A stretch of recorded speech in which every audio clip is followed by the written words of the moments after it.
In John 5, verse 30, Jesus says that his assignment as divine judge, which he described in the preceding verses, is administered solely on the basis of instructions he receives from the Father.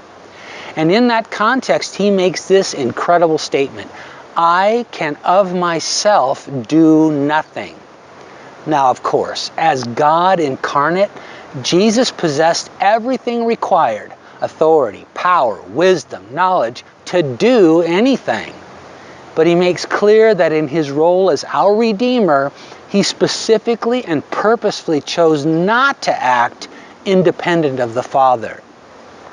Philippians 2 verses 5 through 11 describe his submission in detail and declare that it is the reason ultimately every knee will bow and tongue confess that he is Lord.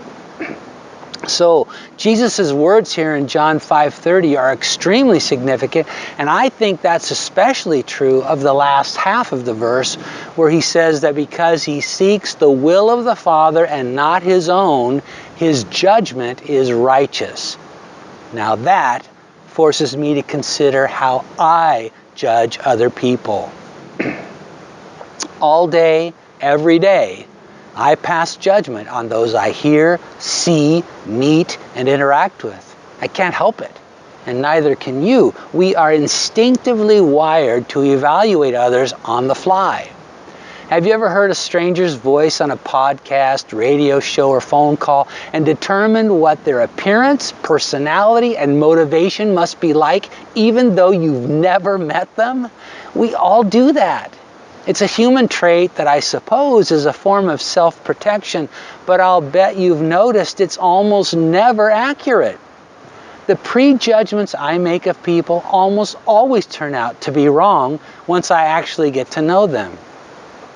And if you've ever been unfairly judged yourself, you know it feels terrible and is often very hard to change.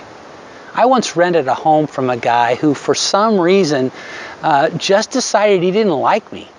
And nothing I did to try and change his mind was ever successful. He just doggedly clung to his false initial impression of me no matter what, and I could not overcome his skepticism and mistrust. So I eventually had to move out. I don't want to do that to others, but I do. Like the obviously homeless woman I passed on the street the other day. Based on her appearance alone, I created an entire profile of her in my mind.